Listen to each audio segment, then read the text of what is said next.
गौरी जी, ये काम तो बहुत अच्छा है। बस ऐसे ही तुम कस्टमरों को पागल बनाती रहो, हम बहुत जल्द ही अमीर बन जाएंगे। फिर उस दिन के बाद गौरी कभी बिल्कुल ऐसा ही करती। वो अंधाधुंध पैसे कमाती और किसी को जरा भी शक नहीं होता। देखें गौरी, पहले मेरा फूल सा चेहरा था और अब ना जाने क्या हो गया। लूसी बहन, ये दवा लगाते रहो, आपका चेहरा ठीक हो जाएगा। लेकिन गौरी, मेरे पास बस 100 रुपए हैं। क्या आप ये दवा कुछ दिनों के लिए उधार दे दोगी?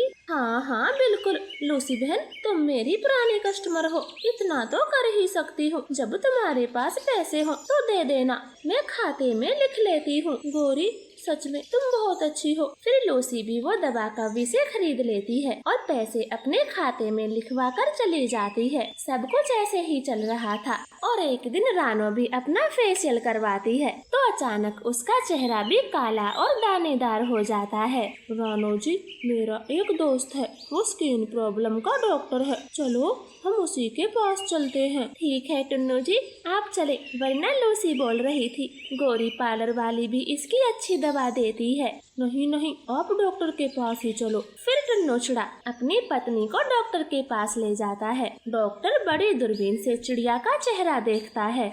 ये आपका चेहरा अपने आप से खराब नहीं हुआ, किसी बुरे केमिकल का असर है। तुम अपने चेहरे पर क्या लगाती हो? मैं कुछ भी नहीं लगाती, बस एक हफ्ते मैंने चेहरे का फेशियल करवाया था और तभी से मेरा चेहरा ऐसा हो गया। तो फिर आप वो फेशियल कभी ना करवाएं, वो पार्लर वाली फेशियल में केमिकल मिलाती है। मार्केट में ये बात बुरी तरह फैली है, मैंने ऐसे बहुत केस सुने हैं। नहीं, गौरी कभी ऐसा बुरा काम नहीं करती। वो कई सालों से अपना पार्लर चला रही है और आज से पहले तो ऐसा कभी नहीं हुआ। मैं हमेशा से उसी के पास जाती हूँ। ऐसे बोलकर चिड़िया वहाँ से आ जाती है। कुछ दिनों में उसका चेहरा ठीक हो जाता है। वो फिर से गौरी के पार्लर जाती है। कालू, हमारे केमिकल का असर चिड़िया पर क्यों नहीं हुआ? पर कोई बात नहीं, इस बार थोड़ा ज्यादा मिलाऊंगी। ऐसे गौरी कभी आधी शीशी केमिकल चिड़िया के फेस पैक में मिला देती है और चिड़िया के चेहरे पर लगा देती है। चिड़िया खुशी खुशी अपने घर आ जाती है। सुबह होते ही चिड़िया का चेहरा खराब हो जाता है।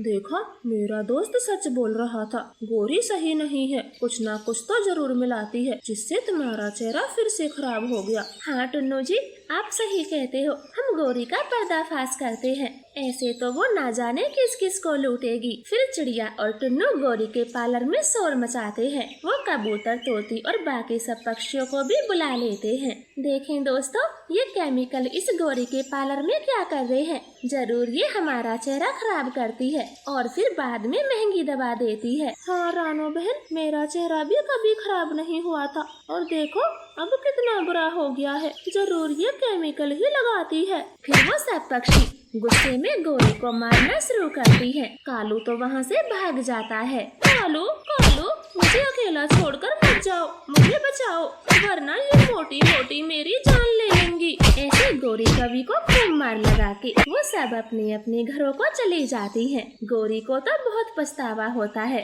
कि लालच के कारण उसकी आज बुरी हालत हुई। तो प्यारे दोस्तों, लालच एक बुरी बला है। आपका धन्यवाद। गौरी कवि बहुत गरीब थी, उसे पार्लर का काम बहुत अच्छे से आता, तो अपने गुजारे के लिए उसने एक छोटा सा ब्यूटी पार्लर खोल लिया था। गौरी, मुझे मेरी बहन की बेटी की शादी में जाना है, तो मेरा अच्छा सा मेकअप कर दो। ठीक है चिड़िया, तुम चेयर पर बैठ जाओ, मैं ऐसा मेकअप करूँगी, शादी में तुम्हारी ही वाह वाह होगी।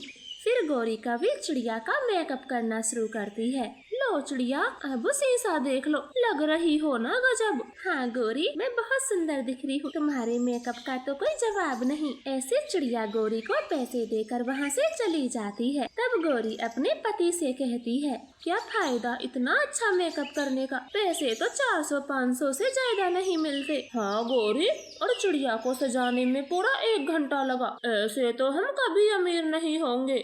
ऐसे गौरी कवि हमेशा से ही परेशान रहती, उसको ज्यादा पैसे कमाने की चाहत थी। एक दिन की बात है, गौरी की मुलाकात अपनी बचपन की सहेली से होती है। अरे गौरी, तुम इस बाजार में क्या कर रही हो? पूजा, मेरा एक ब्यूटी पार्लर है, उसी का सामान खरीद रही हूँ। गौरी, अब तो तू बहुत अमीर हो गई होगी, लेकिन अकेले कैसे? तुम्हारी नौकरानी कहाँ है? क्या कहा? मेरी नौकरानी?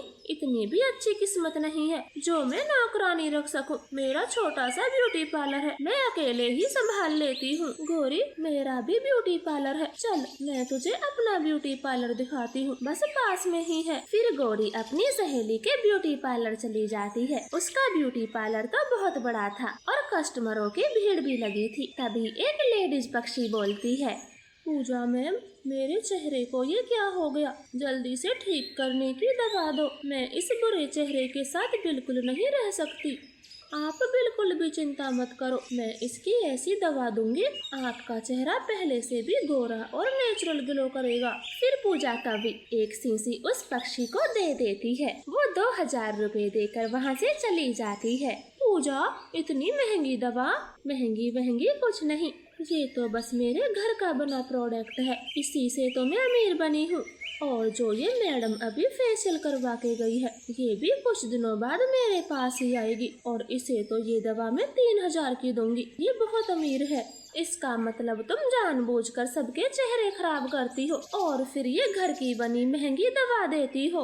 हाँ सहेली, ऐसे ही पैसा कमता है। मैं तो कहती हूँ तू भी ये काम चालू कर दे और फिर देखना तेरी कमाई कैसे दोगुनी होगी। ऐसे बातें कर गौरी अपने घर आ जाती है। उसके मन में तो बस एक ही ख्याल घूम रहा था और वो सारी बात कालू कौवे को बताती है। कर दो, आज से ही काम शुरू कर दो, ऐसे हम गरीब नहीं रह सकते। फिर दूसरे दिन से ही गौरी कवि भी ऐसा ही करती है। जो भी उसके पास फेशियल करवाने आता वो उसके चेहरे पर हानिकारक केमिकल लगा देती और दोबारा आने का इंतजार करती। कालू, अभी तक तो कोई भी नहीं आया, वो चिड़िया तोती कब आएंगी? आएंगी गौरी जी, वो जरूर आएंगी। दोनों ऐसे विचार कर रहे थे, अचानक ही हरी तोती का चेहरा खराब हो जाता है। हाय तौबा, ये मेरे सुंदर से चेहरे को क्या हो गया? कहीं मिट्ठू जी देखे, इससे पहले दवा ले आती हूँ। हाँ, एक बार गौरी को दिखा लेती हूँ। ऐसे हरियाली तो भागी भागी गौरी के पार्लर जाती है। गौरी, जरा ये देखो, मेरे चेहरे पर ये काले दाने कहाँ से हो गए? क्या तुम इसकी दवा जानती हो?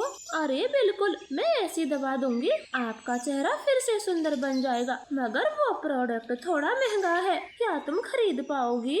गौरी, चेहरे की सुंदरता से कुछ महंगा नहीं, तुम वो प्रोडक्ट दे दो, मैं पैसे लाई हूँ। गौरी मन ही मन बहुत खुश हो रही थी। हरी तोती उसे 3000 रुपए देकर चली जाती है।